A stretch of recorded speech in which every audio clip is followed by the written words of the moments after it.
is, this is, and I'll say it in the preface, but, this is about mindset. This is about motivation and inspiration so that you can start putting habits together so that your thoughts are, supported by those habits. So you can stay ahead of the curve, so you can feel good about what you're doing. Love doing it. If you love doing it, that is showing up for yourself. Yeah. And the world needs more people who are showing up for what they love to do. And maybe it won't make you money. That's where we get to be resourceful and innovative and creative. If you love making music, don't let anybody or anything tell you not to do it. I don't care what it is. If it's something that you love, you need to be doing what you love because it raises your frequency. Everybody, welcome back. This is the Dr. Pearlman Podcast, and today is going to be episode 9. Before I introduce my guest, I got to ask you all a question. Does what you do every day make you happy? Now the answer is probably never going to be simply yes or no, and it should never be. There should be complexities that lie within, the pursuit of happiness. During the beginning of this podcast, you'll hear us talk about a particular painting that I drew a lot of inspiration from, that I feel resonated and just, spoke to me. But only recently was it easily obtainable. And it's sort of the story about putting your dreams or your goals into action in order to see the results to which you set out to achieve. This podcast is about more than a painting. This podcast is about more than inspiration. It's about actions and mindset leading to results for careers that maybe you wish to build for yourself. This person that I had the pleasure of talking to for a little over an hour to bring to you all out there is not just a yogi. She's not just an artist. She's not just an adventurer. Is a phenomenal human being. And we should all be so fortunate to have been inspired and to have spoken with somebody who is so caring and has given us a gift through her art. If you go on YouTube, Instagram, podcast, any of our content on social media, please give us a like, subscribe to our channel. Feel free to leave a 5-star review, as that would be the way that we can start to share with all the people that might need to hear some of the content in which we are trying to, push upon the world. Without further ado, this is myself and the artist, the breaker of chains, Joanna Read. And we are joined today by none other than Joanna Read, the amazing artist, my friend, former CrossFit partner. That's you and Alicia, back-to-back podcasts. I don't believe in coincidence. It was just time. And we're going to get into your story. But before I introduce you and before I just put out all these flattering words, and as you can see behind her, she has these 2 beautiful paintings. We see the peacock, we see the mountains, we see the clouds. I feel my heart expanding right now. I'm doing great. Yeah. I'm so happy to be here reconnecting with you, Yoni. And I completely agree that it's quite synchronistic that we're reconnecting now. I also recently reconnected with Alicia. Yeah. And just sort of reconnecting with my CrossFit roots in a new way. So I feel like that may thread through this conversation in a sort of creative way. Yeah. And isn't it amazing how, CrossFit, for all the, I don't know, flack that it might catch with the media and certain names, or oh, like in my world, oh, the injuries in CrossFit, so many injuries. It really built a sense of community that will always be with me. And certain people I'm a little bit closer to still than others, but seeing both of you, right, Alicia and you on social media, I feel a special, connection. And you being an artist recently, there's like this kinship I feel with you because of a painting that I find so inspiring. And what I'm going to do here, if you don't mind, is I'm going to screen share for all our listeners, viewers, subscribers, whatever you want to say. I'm going to screen share and show them what I'm talking about. So let's see, everybody. Can you see this, Joanna? I can, yeah. As I just went off to another one. So everybody, check this out. This is one of her just absolute beautiful, it's like more than a painting. This is like a work of art that I just get so inspired by. There are times, like I have this little clip that I saved on my phone. And sometimes, like when I just look at this painting, I get revived with a type of energy only rivaled by Michael's coffee. So what I want to do is I want to read everybody something while this picture is up, okay? Now, I read something that you wrote on your wall when I saw how much attention this was getting, including me, pulling on Jen's sleeve. And you wrote, "The rainbow red-tailed hawk turning into a phoenix came to you some years ago as a powerful symbol of hope during times of transformation." And it turns out, as you printed again, I'm just totally reading off a screen here. The red-tailed hawk is associated with the root chakra, which is thought to be located at the base of the spine on the pelvic floor of the first three vertebrae. And again, thinking of the type of chiropractic I do, it just resonates with me more. There's more symbolism within my love for this painting. The root chakra is responsible for your sense of safety and security on this earthly journey, and that's what we're going to talk about, a journey today. I could go on with that, but what I'm going to do now is I'm going to turn this over to you. I'm going to get this screen share off. Let's stop share. We're back. Okay. So I just have to ask, did that painting change your life the way it even impacted me? Is that just one of many of like award-winning, amazing, like feature pieces of art? Because when I look at that, I'm like, this is your finest work as a super fan, because that's what I am. I'm a super fan of you, Joanna. So tell us. Really receiving your compliment. That's lovely. Thank you. So your question was, did this painting change my life? Yes, or just like, how did it change your professional like journey, maybe? Or am I wrong about that? It's not that significant. I don't know.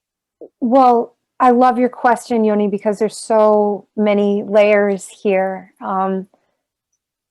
It marked a turning point for me when it first came through me. And I use this language because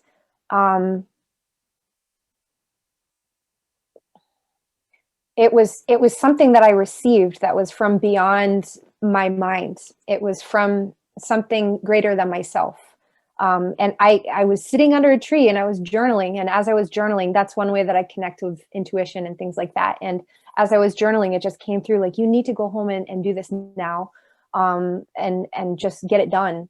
And this is why it was so significant at the beginning. I was really resisting creating. Part of me knew that being creative would help me to navigate what felt like the darkest dark night of the soul that I had ever been through at that point.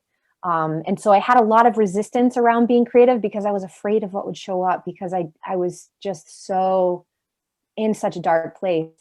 And so at the time that I went home and I was getting ready to work, I was so tempted to just open a bottle of wine instead. And like, it would have been so much easier to just have a couple glasses of wine and just relax and sort of numb out my grief. But I made a bargain with myself because I knew that if I didn't do it, it was going to eat away at me, and I was done with that. And I had really, as an artist who had a lot of confusion in art school. I went to art school on a scholarship, but I never really felt like I fit in, and I couldn't understand why I was there. And so art school is a really tough time for me, like mentally and emotionally and things. But I made a deal with myself. I said, I'm going to work on this painting for 15 minutes, and then I can do whatever I want. I can have a glass of wine. I can watch Netflix. I'll do whatever I want. But I'm going to give myself, like, if I'm going to do 15 minutes, I got to put my whole heart into it.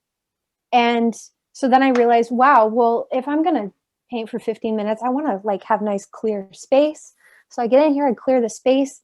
And then I thought I would just do like a practice painting. I didn't think I would like actually, and I didn't even think it was going to be with all these colors at first. I had a sense of where it was going. But then as I started working, something came over me. And it was that, I mean, in college, I was just working in black and white. I couldn't connect with color because that's just where I was mentally, emotionally at the time.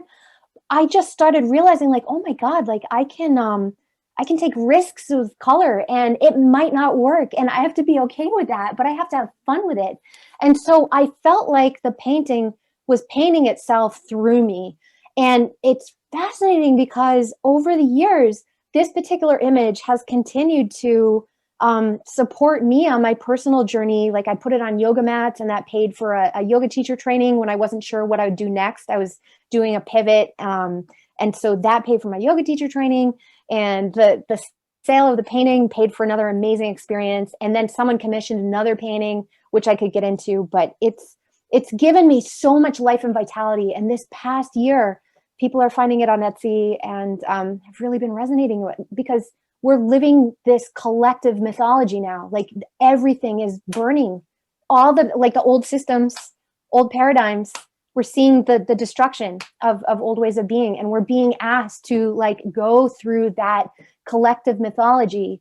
And I feel like art is such, it's amazing to share this out loud because I've struggled so much personally with like, why create? I feel like not just with artists, but with anyone who's connected with their hearts, there's always some sort of,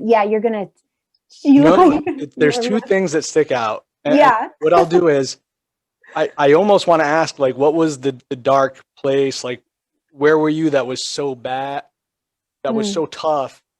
Yeah. That something, finally, I don't know, got you to say, okay, I really need to commit to this to get away from that, and then transform into not just that piece, but maybe even a new mindset. And also, if you don't want to go down that road, I'm really interested to know why you thought you didn't fit in art school. Oh gosh. Wow. Well, those are two great questions. So your first question, so I'm understanding it right. Yeah. What was I going through at the time, or what sparked the shift? What were you going through at the time before you were out in nature under that tree and started sketching what I believe to be one of the most amazing pictures I've ever seen? And I'm not just saying that to flatter you. Like, I have a bunch of tattoos. I made good friends with another artist here in Dallas, and I love a lot of his work, but there's one in particular that I didn't even hold back. I said, man, that's my favorite piece. And I mean, for you, when I see that, but I mean, what were you going through that you needed to make that shift, I guess? Yeah. Thanks for asking. I was starting to grieve. So I'd gotten divorced. I'd separated 9 months earlier. And in the first 9 months of all this transition, it was my first time being on my own, which was a paradigm. I previously had held a paradigm that I couldn't survive on my own.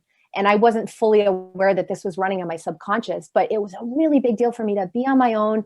And so I'm just like running on adrenaline for the first 9 months of the separation. Like didn't even, like the grief just wasn't a thing. And I was starting to travel and like do all these things. And then all of a sudden it just started hitting me. And it's like, I couldn't even anticipate when the next wave of grief would come. And it was unlike any sort of grief that I've ever, up until that point, had ever experienced in my life. And I just felt this pull in my heart, and I started to see things. I started to hear things that said, like, you need to get this. Like, do something with it. Get it out of you, because I just knew, I saw my pattern. Like I knew I had to get it out. Like if not then when? If not then when?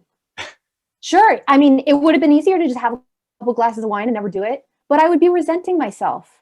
And that is the shadow of the artist archetype. So there's the artist archetype, and there's also like the what do they call it? The struggling artist or the suffering. That's a real archetype that certain people have, where there's a belief system, and I had held this. I was going to say that's the self-fulfilling prophecy. Precisely, the starving artist, right? Before this sketch, is there a particular time, or even after this painting, were you ever in a position where you're like, maybe I can't make a living as an artist? Or when did that like go away? Because that's kind of the theme of this podcast. If anyone even made it this far, is, this is, and I'll say it in the preface, but, this is about mindset. This is about motivation and inspiration, so that you can start putting habits together, so that your thoughts are, supported by those habits, so you can stay ahead of the curve, so you can feel good about what you're doing. Precisely. I'm sorry, go ahead. Well, this is the thread that connects us with CrossFit, because this is all about becoming stronger than our conditioning. So if I'm conditioned to have this narrative that I can never provide for myself, that I'll never be able to survive without a man or whatever, I need to become stronger than that conditioning. And that's CrossFit was the first experience that I had in my life where I started to become aware of the mindset that I had been holding that was holding myself back. Like when I got that first pull-up, I started asking, what else have I thought that I would never be able to do? What other stories have I been telling myself of things that are just impossible, and how true is it really? So that's what I get so excited about, is the thread that connects us, because this is all about becoming stronger than our conditioning, and it takes awareness. So yeah, it would have been so much easier to have that glass of wine and just forget about it. But I knew that I would just hate myself more if I didn't at least try a little bit. And I could do, you can do anything for 15 minutes. So why not work at something that is deeply within your heart? And you don't have to show anybody. It can just be for you. I wasn't planning on it coming out the way that it did, and it just did. And I'm so grateful that it's resonating. And I'm so happy for you. I'm happy that it did come out the way that it did, because I'm hooked on that painting, like, whoa, as they say. And, if anyone out there is familiar with the Rich Roll podcast, or the, neuroscientist Andrew Huberman, so he talks a lot about, I just want to make sure I get this right there, right? How behavior leads to thoughts, right? Yes. So it's your good mood. I say your good mood will follow your productive action. And what's interesting is if someone's listening to that and they're really not if someone's listening to this and they're not paying attention, they're going to say, well, she made up her mind to, draw this thing, and then see how powerful she kind of became. It was like, you talked about the pull-up. You did a pull-up, achieving a pull-up. Like, what else is possible? That raised you up, and it gave you a new mindset. So physical habits, feeling of physical fulfillment, whether it's putting pen to paper, whether it's doing push-ups, whether it's running, whether it's getting something done in a day, can lead to this sense of accomplishment, which then triggers the dopamine of, feel good, sense of reward, if you will, in our brain, which again, Huberman talks more about that being something that leads to sustainable good habits, like these micro dopamine, sympathetic nervous system suppressing, fight or flight suppressing, opportunities by continuing to do productive things that make us feel good about being productive. Right. And that's the thing. One of the things we had discussed before this podcast, when we were kind of like brainstorming it was like a month back now. There are so many people out there that are struggling artists. There are people that are chiropractors that don't have the, office of their dreams. there are a lot of people working, what we traditionally think of as 9 to 5, and they're disgruntled, or maybe they're sad, or maybe they're fine and they know their time is going to come. But I'm wondering, like, what is your advice to these people that you could kind of flip it and say, I'm going to go not just work on that, for 15 minutes a day, but to where I'm going to be this independent,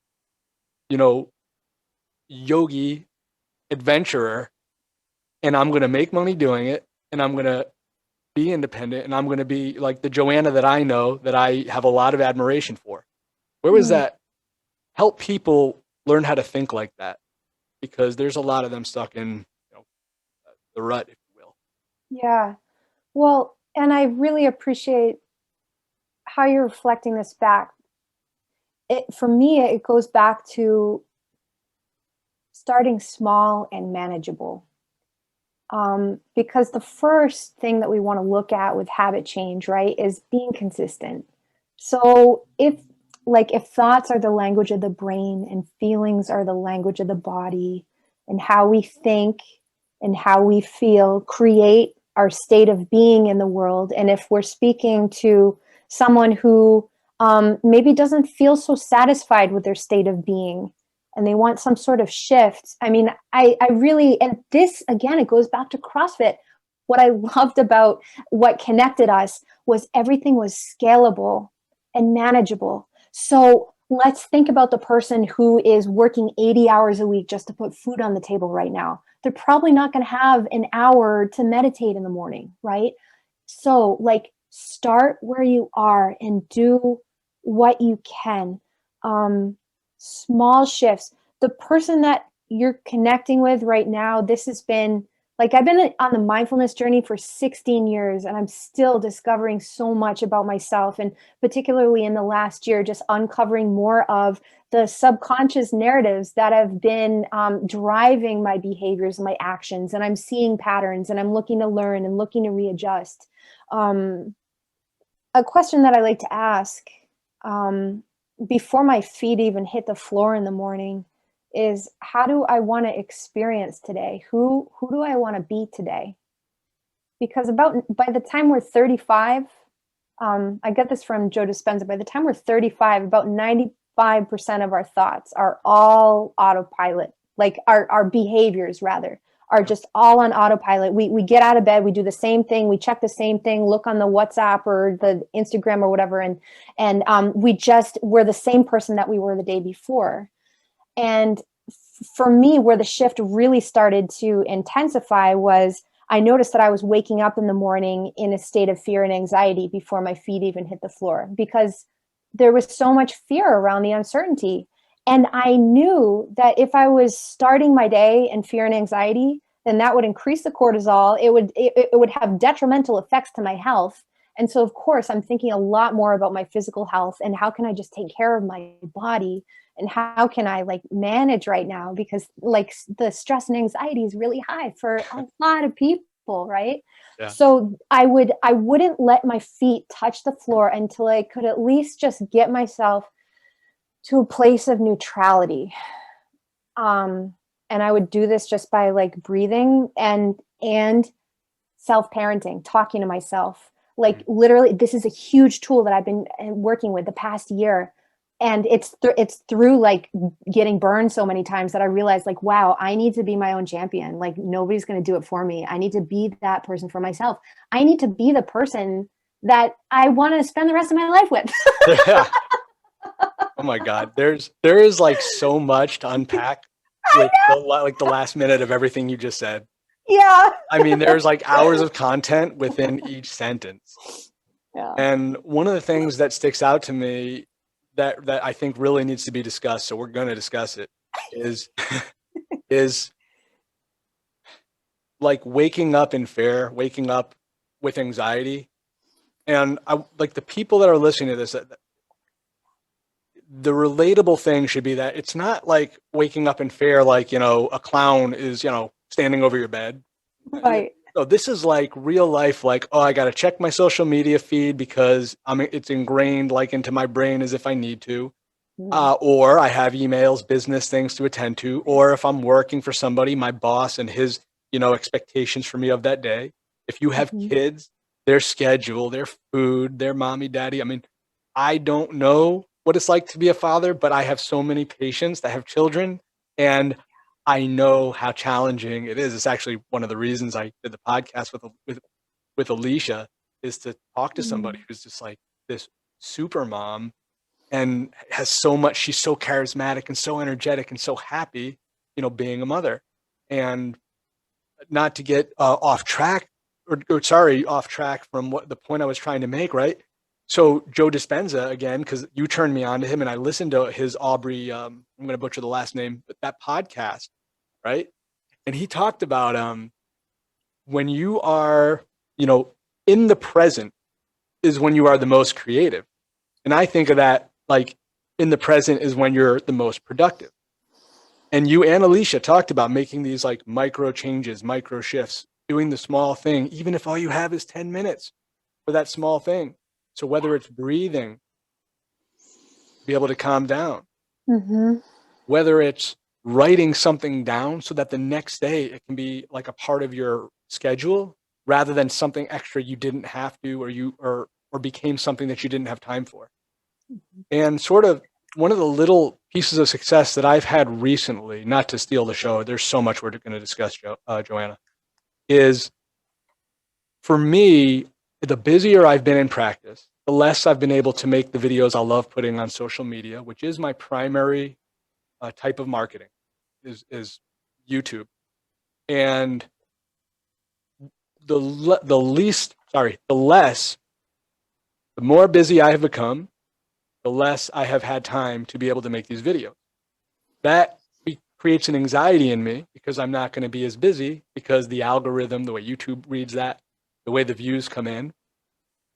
But the thing is, I have to understand that I can only do one thing at a time in terms of doing it well. Because when you think you're a great multitasker outside of being a restaurant employee, right, you really become somebody who's not very great at getting something done efficiently. And what you talked about before your feet even hit the ground, that mindset is just so important, because that's something like, even now, since you talked about that in the podcast, I have now slowed myself down to speak more clearly because I need to stop thinking so fast. There's so much we all want to get done. But you've shown me, and one of the things that I think we can relate to is you can focus on one thing at a time and start to make like that micro habit, and all of a sudden you feel better about the progress you're making. It becomes a better, like a mood stabilizer, if you will. No need to take a drug. And you're getting things done. I don't know. Yeah. Micro habits, right. And it builds a sense of self-confidence too, right? You get a winning streak, and even multiple studies have shown that even 5 minutes a day of meditation, breath work, even 5 minutes a day of that starts to change the way that your brain fires and wires. And this goes back to how so much of this game is about being stronger than our conditioning. And so much of the conditioning is, it's upbringing, and it's also society. There's a lot that's coming at us, especially with all the media. So it really takes, first of all, I guess it takes a bit of awareness just to start, and then sort of meeting yourself where you're at, and connecting with like-minded people too can be really helpful. People who are interested in becoming more aware and changing. You mentioned awareness, and it's like you literally took the next kind of segue question I was going to lead with. And again, we talked about this. Awareness, like, how can you, I guess I'll use the term, be self-aware to say, I'm going to pursue something. When do I, quotation, Pearlman quotation fingers, when do I give up? When do I say, I might not be as good as I think I am? And when do you kind of settle? I want to bring up this like very rational kind of self-aware type question, because some people blindly go at something. I mean, it kind of, gosh, I don't know. I guess the only parody I could think of right now, or analogy I could think of, is like Beverly Hills Ninja. Like Chris Farley obviously wasn't a karate master, and his sensei was very disappointed in him. I'm sure there's a lot of people out there trying to make music who might not be as talented as, they think they are. But do they love doing it? If you love doing it, that is showing up for yourself. Yeah. And the world needs more people who are showing up for what they love to do. And maybe it won't make you money. That's where we get to be resourceful and innovative and creative. If you love making music, don't let anybody or anything tell you not to do it. I don't care what it is. If it's something that you love, you need to be doing what you love because it raises your frequency. Yeah. When you are doing things that you love, you send out a wave to people around you. You feel better. You lower your cortisol. You get the elevated chemicals in the body, dopamine, all that. So you have to do what you love. And yeah, I get it. It's hard when we think about the money thing. And the more we think that the money thing is hard, the harder it gets. So it's a game. It's all a game. And it's like, how do you want to play this game? And ultimately, who do you want to be? Who do you want to be as you're navigating this life? Do you want to be stressed out? Do you want to be resentful? Do you want to be bitter? Do you want to feel like you're a victim your whole life? Or do you want to feel like you're overcoming your stuff and leaning more into what you love? Amen. I mean, seriously, no, look at, the passion. I guess, all right, so there's two things. One is, I'm with you. I think that everybody should do what they love, assuming it's not something that's, counterproductive, but that could almost be like, right? It's like a double-edged sword. It's like that statement alone.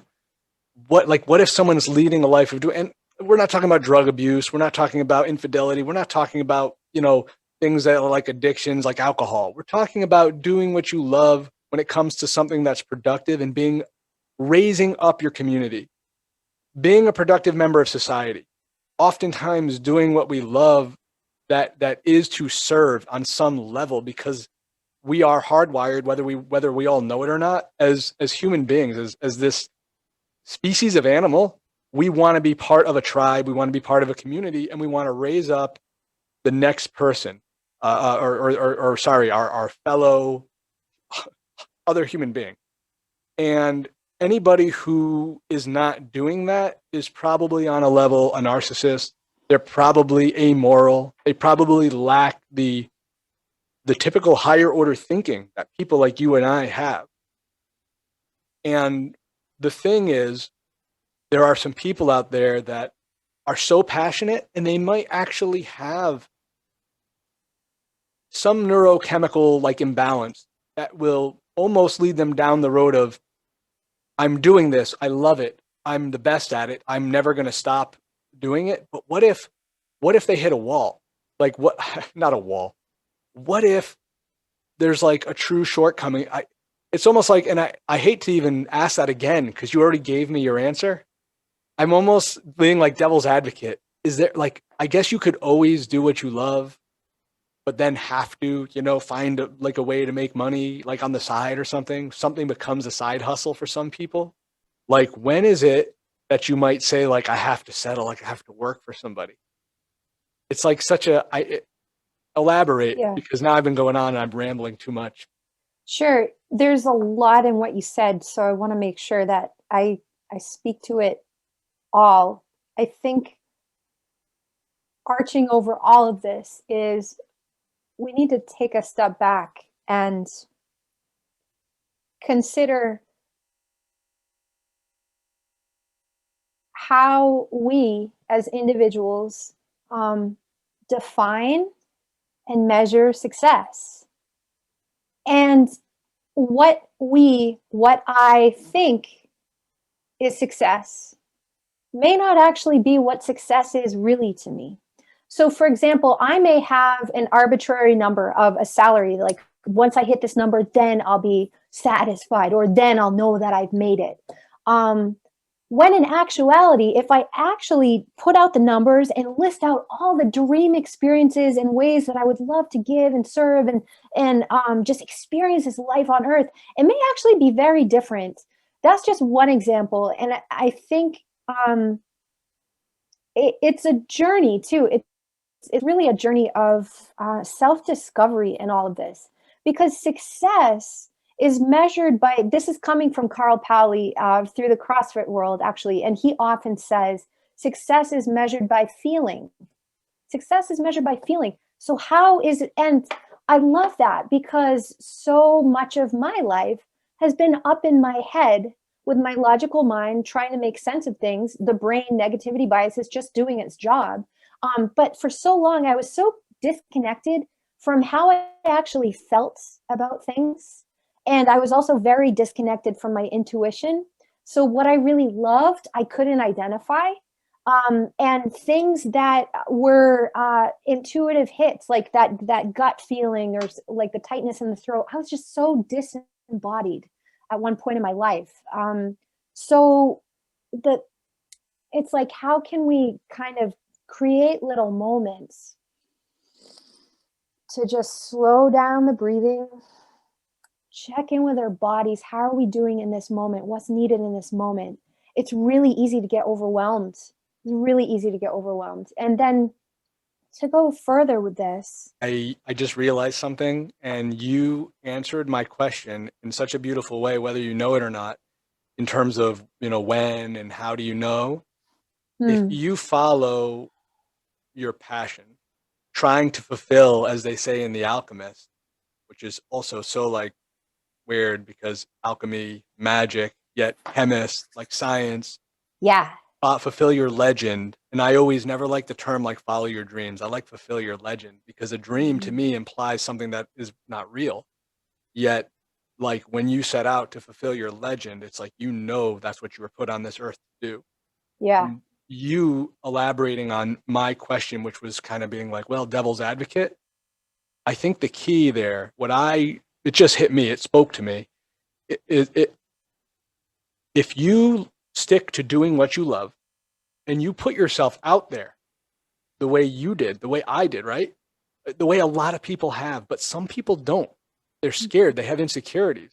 But if you put yourself out there, even if you're not some millionaire artist, if you're not some $1 million, healthcare practice, somebody's going to see that passion inside you, and good things will come of it. So that hard work pays off.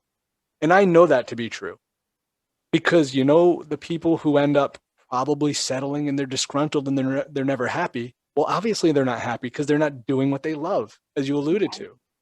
And go ahead, go. Yeah, you're hitting on something really important right now. And this is around, who am I doing this for? And this is, I've got so caught up on this for years and years and years and years. And honestly, to this day, I still have a hard time putting myself out there, because the stuff the art that I'm creating from my heart, doing it because I have to do it or else I will collapse into myself. Like, that is truly why I'm doing this. Yeah, it's great when the money comes in, and I have to be doing this either way. And I know my worth, I know my value, and it would be really easy for me to just paint pretty pictures and go a more commercial route. And it doesn't resonate for me and my soul in the way that I need right now. And that's okay. But thinking about too, who are we doing this for? I've got so caught up when I think too much about how is this going to be perceived by someone else. Ooh. When I start putting my power outside of myself instead of keeping it in here. Yeah. So that felt important to share, really getting clear on what's the motivating driver for this. And we don't need to judge ourselves, but just bringing more awareness to, like, am I putting this out there because I want to be liked? Because I want to, some good questions to ask. I mean, seriously talking about, putting it out there, worrying about what other people think, about what other people think, as you just alluded to. I mean, it is probably the stake to the heart of all impassioned people who are following their dream, of trying to fulfill their legend, because somebody else out there probably said something to them that turned them into feeling this small. Yeah. And they never recovered from that. and the anxiety and the fear, that goes in. Some people might know David Goggins, like Goggins, right? The Ultraman, Navy SEAL, 3 times, Buds and, Hell Week. His story is amazing. And what's crazy is I listen to David Goggins, Joe Rogan podcast, and various other like motivational talks for years leading up to about 8 months ago. And I'm sitting there in my new practice and I'm making videos and I'm editing and editing and editing. And I'm just so worried about what people will think of me. Just everything had to be perfect. Yeah. So scared to make a mistake. Right. And I hear his podcast and with Joe Rogan, it was the first Joe Rogan, David Goggins podcast. And he talked about how it was just his insecurities. And he was so scared of what other people would think about him. And he said, if I don't get to that point where fuck what anyone else thinks about me, I'm going to do me, because it's going to make me not just happy, self-fulfilled. And he just, something of the way he said that, and at that moment, like being under the tree, something speaking to you to draw that. Something said to me, Yoni, get out there and run every day, because running or cycling or moving your body every day gets you in that, like Dispenza talked about, like the present, so I can get creative, so I can think about content, so I can feel good about me, and then I can give back to the world, because that's just me. Like, I feel good being me, not giving a fuck what anybody else thinks about the way that I do chiropractic or the way that I feel about medicine, which is not a bad thing, what everyone else perceives as medicine. And your art speaks to me like that. And I got the same feeling listening to Goggins as when I see that phoenix, what I call rise from the ashes. And I gave you the nickname from Daenerys Stormborn, from what do you call it? Mother of Dragons, you are breaker of chains. Yes. But I mean, yeah. Yeah, I love your reflection, and I love too how much you're sharing about your love for giving and connecting with your community. Like, community is something that keeps coming up for you, and as you're reflecting, and I can't help but just notice it and reflect it back. And if I may ask you a question, I'm curious. Like, what is it about contributing that lights you up? Where is the heart of your contribution? Share more about that with me. Okay. I'm not going to go off for more than a few minutes, because you're my guest and I have so many questions I want to ask you. But here's the reality of it. I mean, when I was younger, I wasn't a spoiled kid, but like I didn't like have to like go without, My family was, we were fine, middle, upper class in Rhode Island and whatever. And I was just a spoiled kid, like a little entitled kid. I probably got less in terms of than other people, and I'd get, jealous, but that's the thing. I'd complain about it, and we had Nintendo, and, I played all the youth sports and everything. But as I got older, I was just resentful about things. I was angry all the time. And it wasn't until around that same time in CrossFit, when I was kind of discovering myself later on in life, that I was uneducated, I was not well read, I was very insecure, like very insecure. When you met me, I was very insecure, and I had just started going back to school. And still, it was all about me. I wanted to be this badass trainer. I wanted to be the most ripped guy who did the most muscle ups, who lifted the most weights. And it was just me. Like, all I cared about. I mean, I love Jen. I love my dogs. I was a good, happy guy. But the reality was that was me. And then I hurt my back, diving under the bar of some clean and jerk during trying to do 2 workouts a day. And that, long story short, is I hurt my back so bad that I was crippled and I couldn't walk. I couldn't work out. I couldn't work. I had to quit my job as a bartender. It was like, thank God. Yeah, no, I hadn't gone to community college yet. Like, during that period, I hadn't even started going back to school, because I was still just like a certified personal trainer, trying to be the CrossFit trainer. when I got the adjustment from a chiropractor after multiple therapists, acupuncturists, and surgeons, and everyone else did nothing for me but give me, generic, oh, it's arthritis, it's this, it's that, it's the other. And they all said a chiropractor couldn't help me and that I'd be crazy to go to one. Mm. When he adjusted me and it changed my life, Dr. Doug D. in Coventry and Providence, I've said this before on podcasts and in videos, he changed my life. Because at that moment, I felt that there are people out there that are in pain like I was, and every day you see it, and you just know other people dealing with things like pain in some form of their body, one way or another. And people haven't figured out how to help them, and this guy had. But at the same time, I said, God, I'm so about me, and I haven't contributed diddly poo in my life, other than, I took care of my grandfather as he was in his dying ages. I was that guy. I felt like I had to. It was the right thing to do because of the way he helped my family. But I really, I hadn't done anything. And then I said, this is my calling. This is what I'm going to do. It was so obvious. Jen always says that she knew I was going to be a chiropractor from that moment because I said, I'm going back to school. I'm going to be a chiropractor or a physical therapist. The thing is even at the end of my days at University of Rhode Island getting a kinesiology degree, I still thought about going to physical therapy because of my insecurities that were lingering, because how hard it would be to become a chiropractor and have to be independent and not dependent on the insurance system and doctors writing script system. And people think chiropractors are, those quacky guys. But the reality is as I saw even more things that I just don't want to get into now, like how amazing certain chiropractors were compared to the disgruntled, burnt out system in place for kind of the norm where people with insurance kind of go through this system and these protocols in place that keep them sick and keep them ignored and keep them not getting the answers in which they seek most of the time, not all the time.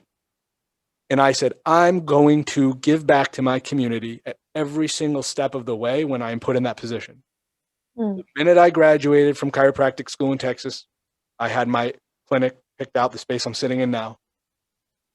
The minute I had the opportunity to go out and meet guys like Michael from Elevate Coffee, Sandy Polish from Simply Organic Soap, from the people at Run On Richardson, from this new nutritionist, forgot the name of her company, Kat. I can't wait to do a podcast with you, Kat. The list is going on and on. I'm probably leaving out people. The people I've been able to help, not only do I feel good about that, but in reality, I think about it all the time to the point that it's quite counterproductive, but it keeps me on my toes because my goal in life is to do nothing but provide that highest level of care I can to get people the answers in which they seek, because health is all we have. We live one life that we know of, although I think reincarnation is going to happen. I'm going to come back as this beautiful Labradoodle, but or a red-tailed hawk. But I think I answered your question. Yes. Thank you. It's for the love of it. There's clearly so much love in what you're doing. You found this passion. You found light bulbs went off. This is your flow. This is your flow. This is how you connect with what you love. Healing, learning. And like you told me, like you said, it's really not about the money. The more I just keep saying truth and love, and the more I go out there and meet people, and the more I put a video out of me adjusting somebody, there's nothing in there other than saying, hey, come here and I will give you this. Come speak to me and I will tell you what I think, and take it or leave it, but I'm doing all the research. I mean, every single day I research to give people the most evidence-informed, best advice that will give them the best quality of life. I didn't mean for that to rhyme, but and like you said, right? And I'm going to ask you about that in a second, because two things I want to point out. One is, I never felt like I fit in school, even at chiropractic school. I have a very small, tight circle of friends. And then for you to say that you didn't feel like you fit in, and you're this amazing artist, and you're beautiful, and you're hip, and you're cool. It's why didn't you feel like you fit in? And then then we'll talk about the whole money thing after. You're like my sister. How, okay, you didn't feel like you fit in. What's up with that? Yeah. I'm curious how much this has been, it's not really an avenue that I've pursued in terms of podcasts and listening to what other conversations are out there around this. And now I'm getting curious about it. How open this discussion is. When I got to art school, I just I didn't feel like I fit in at all. And I think, I was attending college on a whole construct of limiting beliefs. First of all, I didn't believe that I could survive if I didn't have a college degree. And then I also believed that I wouldn't be able to pay for college if I didn't go in the military or get scholarships. And I didn't want to go into the military. So I sort of got a bunch of scholarships to prove to myself, almost like out of spite, actually, because the messages that I had been getting was, you're never going to be able to pay for this. You're going to be in debt for the rest of your life and you're going to be miserable. That was the message that I was getting. So I kind of got all this scholarship money out of spite just to be like, yeah, I could do it. But then once I got to art school, I was so afraid of losing the money. And I didn't believe at that point that I was worthy of receiving it. And this is something that it just sort of came to me in the past year, because I've really been taking a look at like, what has my conditioning been and how do I want to recondition? Like back to the original thread of this is about becoming stronger than our conditioning. And we can create a new brain. We can create a new way of being. We actually create new personalities just by choosing to focus our awareness on something different than what's default. And if the brain is defaulting to, you're not worthy of this money, you're not worthy of this money, you're not worthy, it's just a loop that's playing in the subconscious. But I was at school and I didn't think I was worthy of the money. I was afraid of losing it. And I was so afraid of losing it that I was totally constricted. And I just got so depressed and I caved in. My whole world caved in. I wanted to do rowing. I be on the water, get super fit. Like that was my dream. I wanted to be on UMass crew, but I didn't let myself even try it. I didn't even let myself try it.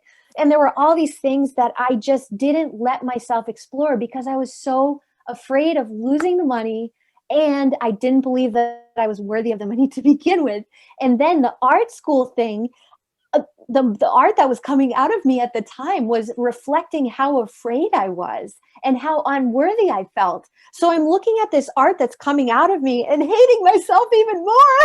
Oh my God. And then I had no idea like how to even show up in critiques. And then all of a sudden, it's like this intrinsic process for me, something that's been so deeply cathartic and therapeutic. And the word spiritual was not in my lexicon until this past year, but art has always been a spiritual practice. But then all of a sudden I'm in art school and they're asking me to explain what I'm doing and why, and who is this for and how do I make sense of it? And all of a sudden I'm thinking extrinsically again, like, oh, I need to be making something to get somebody's approval.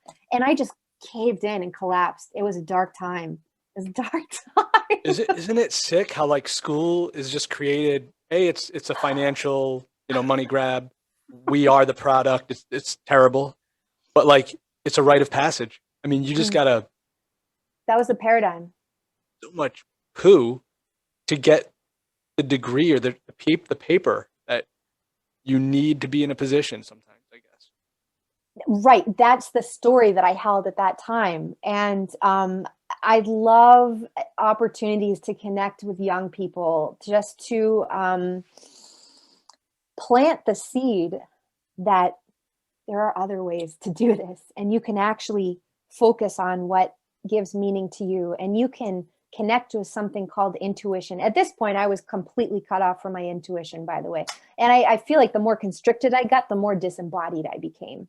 But just connecting with young people. So yeah, that was my paradigm. Like you have to get a degree in order to survive. And then also like you can't survive on your own. That was the paradigm that I had. So it's been a journey of unpeeling all of that and then saying, well, who do I want to be? Who do I want to become? And what does my soul want to express in this world? So it's been a great contrast. And you forgive me, but you did finish art school or you didn't? Oh my gosh, I did, but I transferred out of UMass and went to Mass Art because I didn't feel like I was getting challenged enough at UMass. Okay. And then I went to to Mass College of Art, which is an art school, and I felt even more depressed and like I just didn't fit in at all there. So I transferred back to UMass, and meanwhile, I'm getting more depressed. Wow. There was no root chakra. There was no root. I was just flighty. And that ties back to the hawk. It like starts at the base of the spine, just grounding. Ground yourself. Yeah. And also, some people might be like listening, or forget if they're listening to this. Anyone who knows you would have been like, oh, Joanna, make up your mind, back and forth. What's all this stuff? What'll it take to make you happy? No, you were looking for something. Like there was a certain community, if you will, that needed to almost surround you so that you could, blossom, so that you could feel comfortable, and because again, like those actions and those, habits that you're doing, like physical, yes, habits in an environment that's going to make you comfortable will then create the mindset you need to not be in that rut. And it's interesting because at the end of my 4th trimester, they call them trimesters in chiropractic school, I thought about leaving. I thought about picking up and going to Iowa. And the reason was I didn't feel I was getting a good enough chiropractic education.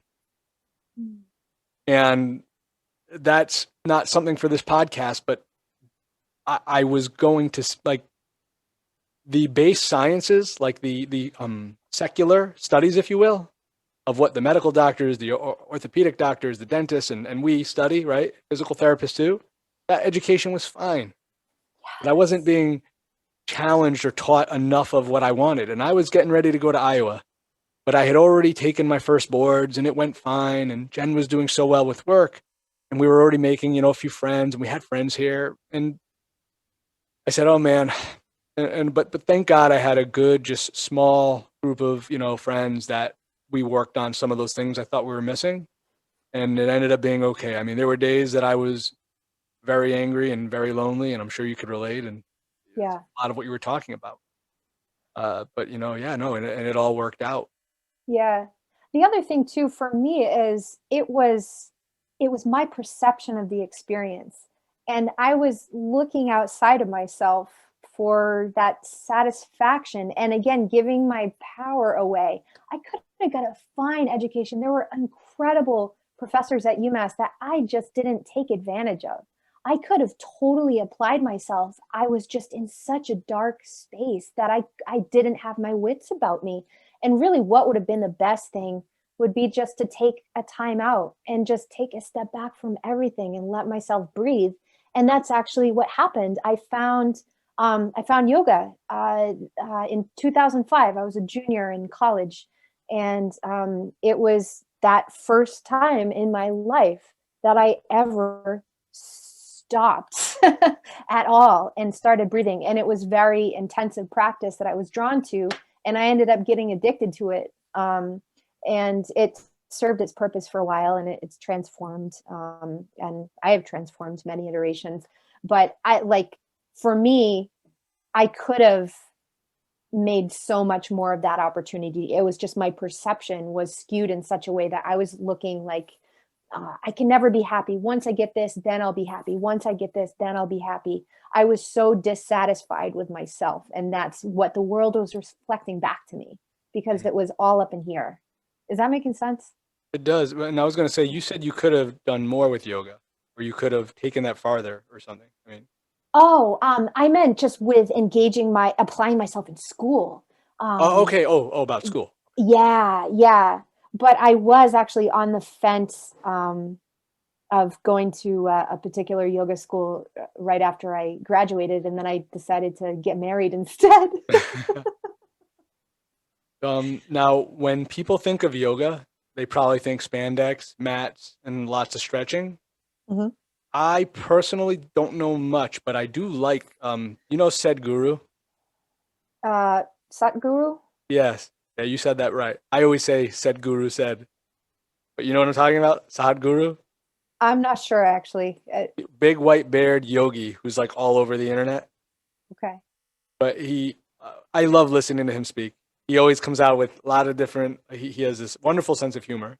And he always breaks things down into very like easy to understand logical concepts when it comes to like these very hard like philosophical, questions. Yeah. And he's a yogi. But there's people that out there that don't know, and if you don't want to elaborate on it, we don't have to. But like, what is like yoga versus spandex yoga? What is yoga versus spandex yoga? Well, the yoga literally translates as union. It's union. Into what?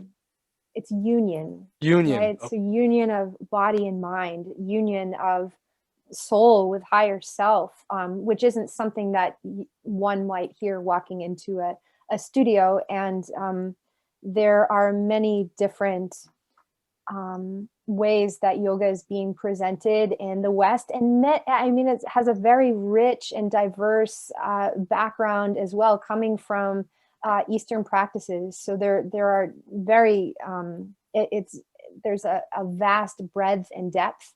And sort of where we meet with all these different practices is through the spine and working with the energy centers of the body, like the chakras and energy systems. That's something that I've been really curious about since before I even knew about yoga or energy work. I've just always been, as a teenager, I was drawing like veins and capillaries and anatomical parts. It's just always been a big part. I loved anatomy. I still do. So that's why I love that we're connecting. Yeah. But you're asking what yoga is.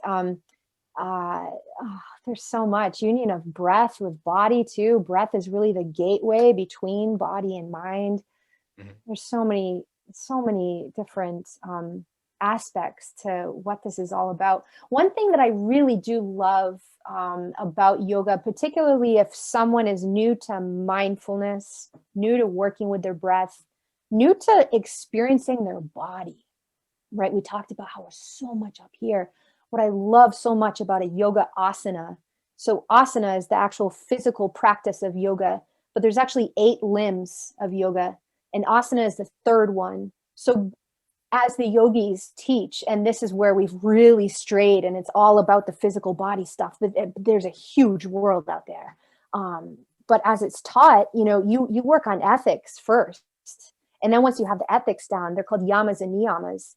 Then you get into the physical practice, and that keeps you in like right mind. And this is more than we can probably get into on the podcast. But what I love about the physical practice is it was the first time that I chose a challenging style where I could push my edge, and I would intentionally put myself in discomfort and explore who I was in that moment. You get this automatic feedback from your body. So I would look around me and there'd be people like breathing really fast and grunting and like just making terrible faces. And I would be doing that too. And then a teacher would guide you, like come back to your breath. And I'd roll my eyes like, really, you want me to come back to my breath? Come back to your breath. And over time, I started to access, oh my God, when I slow my breathing down, I can actually hold this really strong pose, but feel really grounded and feel like I can stay in here longer. And so I'm building confidence in myself because my body's getting stronger, right? So we start in the ground level with the physical body.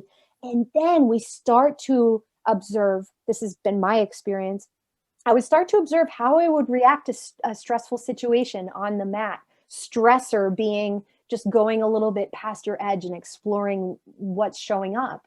And then the real challenge and invitation is, how do we apply this reconditioning off of the mat and into the real world? And man, it's really been in this past year getting into shadow work and looking at the subconscious stuff that's taken that applied practice for me to the next level. But I went years as a yogi, like thinking I had things figured out, and just, it's all part of the journey. It's all part of the journey. Wow. A lot of talking. Seriously. How long do you have a timer? I don't even know how long we've been talking. Probably like an hour and 20 minutes if I had to guess. Yeah, no timer, just timelessness. Okay. Yeah. I don't keep track. I just love the conversation. But I have more I want to talk to you about unless you have to go. So you're an adventurer. Mm-hmm. Where should people go? Like in the United States in particular, I want to know. Because there's a picture of you. I'm going to share this actually again. Check this out. Screen share. I come prepared for my guess. Share. Let's see if I could actually make the whole thing come up. You can see all your art there? Yeah. You can see the elephant, the lion. Yeah. Cool. Yeah. Look at this. This is beautiful. And so this is just some of Joanna's art. And then there's going to be a picture here. No, we ran out of that. Screen sharing has stopped. Okay, good. It's still recording. Well, I have this picture of you where you were jumping off a cliff. Oh, yeah. Where was that? And I don't mean jumping off a cliff, everyone. She dove into some water. Yeah. Oh, I love this question. There's this could be, yeah. That was in Crater Lake in Oregon. And Crater Lake came about as part of a adventure that I went on. It was my first time traveling by myself. And I Googled how to do cross country on a budget. And what I found was this website called the Green Tortoise Adventure Travel Company based in San Francisco. And I got curious about what's this place all about? And they've been around since the 70s. They have a whole fleet of green buses that they have reconfigured so they're sleeper buses. And the Green Tortoise will cart you around to different national parks, and they cover everything. So for me, what do I mean by they cover everything? Food, park passes, even sleeping bags and camping gear and stuff. They get it all provided for you. And it's also very much a communal experience. So they would take care of the shopping and the grocery lists and how much water we needed and stuff like that. But we would all take turns cooking the meals that were planned. Like we would cook, we would prep and clean. And oh my God, to share in just these basic, peeling potatoes with someone from Germany or Australia or New Zealand was absolutely fascinating to me. And as someone who I had never set up a tent, and I had all these limiting beliefs at the time that, like, the story I kept saying was, oh my God, I'd love to do that, but not in this lifetime, not in this, like, I could just never do that. That looks so cool, but that could never be me. And the Green Tortoise was perfect because it was a gateway, because everything was covered. I didn't have to worry about the overwhelm of like, oh my God, I'm out in a national park. What do I do? So I got my little tent, which I had since I was married, but never used. And I brought it with me and I took it out of the packaging the first day I got there, and someone showed me how to set it up. And then little by little, that was like my progression. It's all been progressions. And I started to see outdoor adventure as another way that I could learn about myself. Just like CrossFit was a way that I could learn about myself. Yoga was a way that I could learn about myself. And so it's been a lot of trying on different hats and allowing myself to pursue that which I'm curious about. And ultimately, it kind of circles back to where it began. And where it began, I actually have it. I have my journal from second grade. Oh. I'm so glad I have it. And I have this entry that says, this is me in the future. And it's like a perspective of, you can see my hand in the palette, and I'm painting outdoors. And I have this whole entry log about how I want to do a lot of different things in my life. I want to work from home. Like, I was that clear at 8 years old. I said I want to work from home. You've been setting up for success, yeah. Giving yourself goals from like a very early age.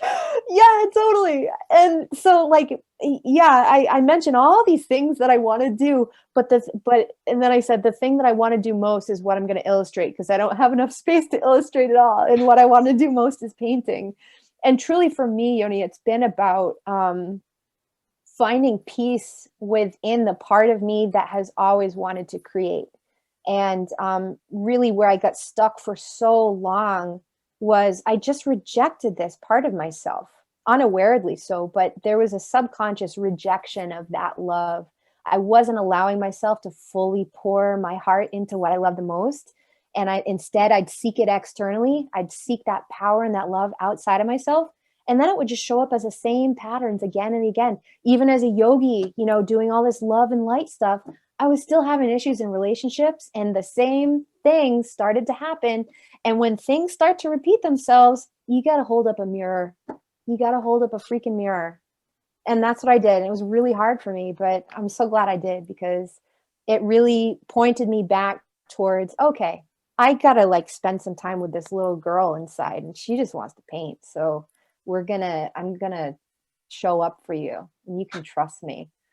That's been a big part of my journey, is being my own best friend and reparenting, which I didn't know anything about. I took a journaling course. Journaling has been a huge part of my life as well. It's really, really been impactful. But I took a journaling course by Eric Godsey. It's called Making Your Myth. And the subtitle was Expressive Writing for Healing Trauma.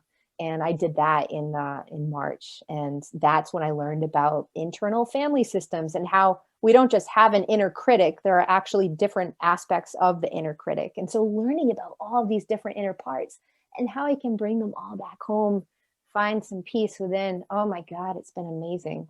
It's interesting talking about taking the journaling course and all these, you said all these aspects of what you said, all the aspects of inner peace. No, what did you say?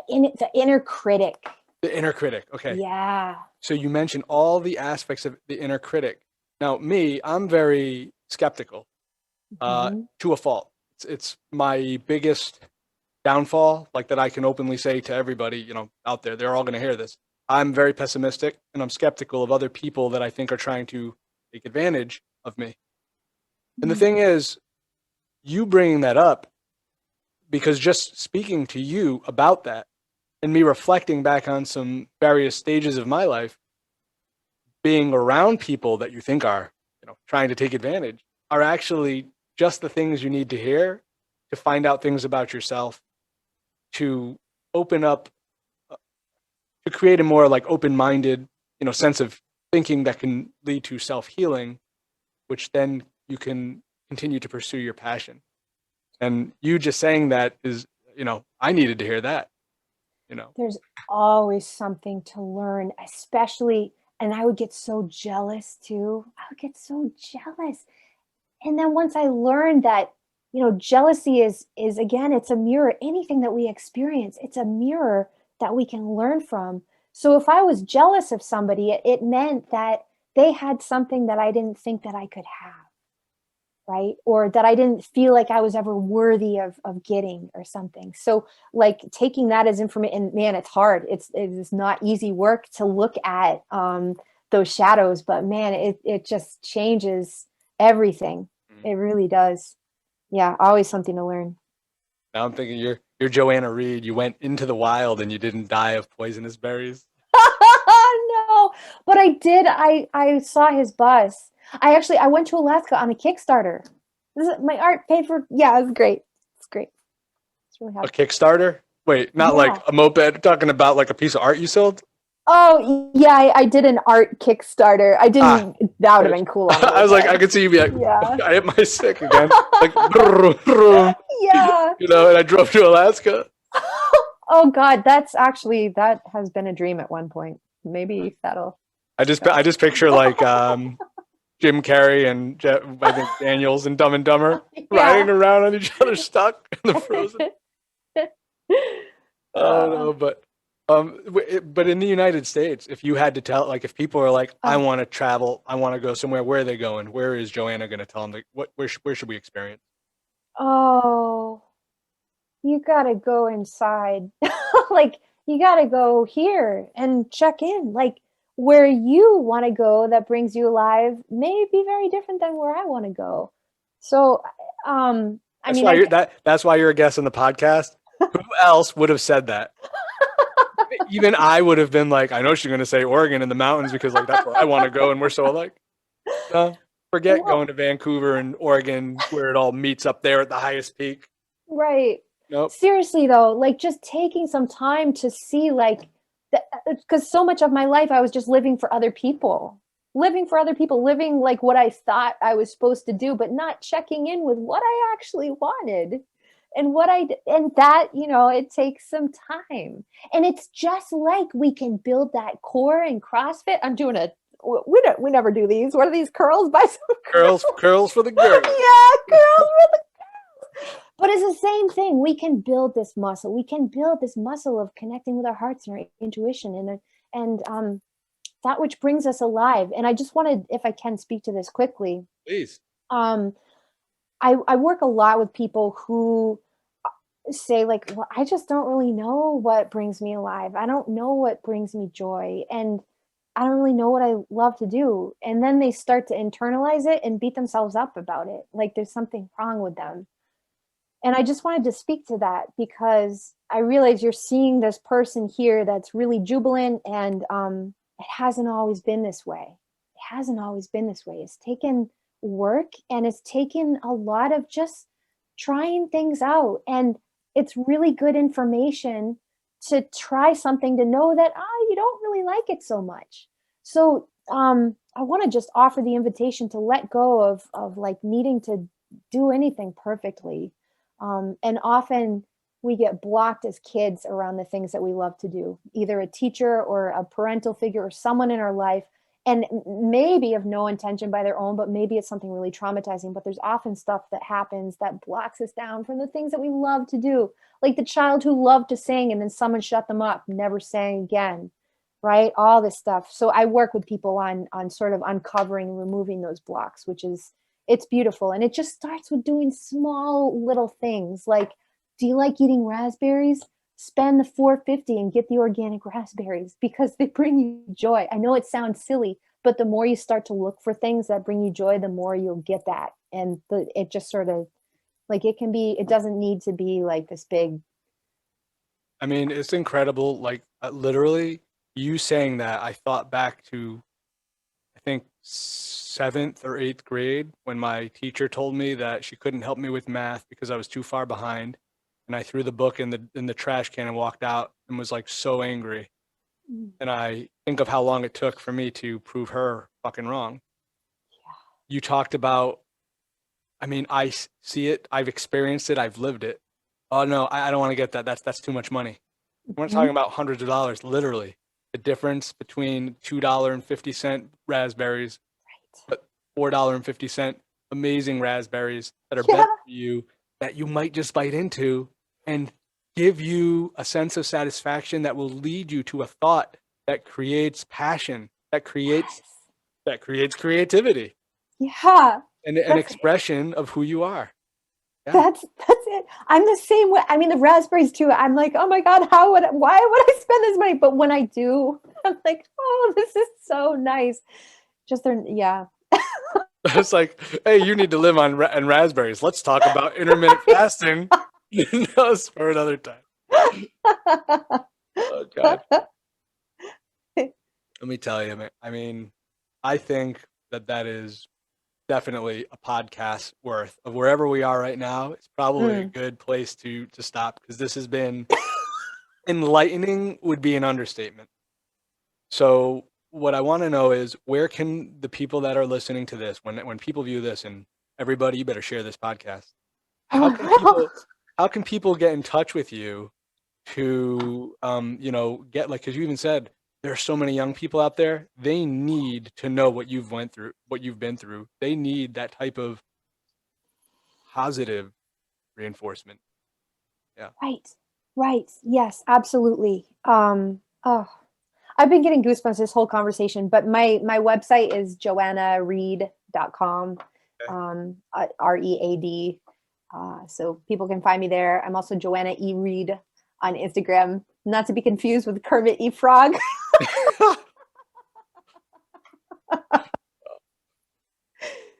Well, yeah, I'm gonna put all your information in the description on YouTube. I'm gonna share all the stuff on Instagram when the time comes. You'll see it. You'll be tagged, left and right, all over the place. Yeah. Cool. I mean, it's been an absolute pleasure having you on this podcast. Honestly, I mean, you are an inspiration that I can't understate in any way. Words don't do it justice, and I mean it.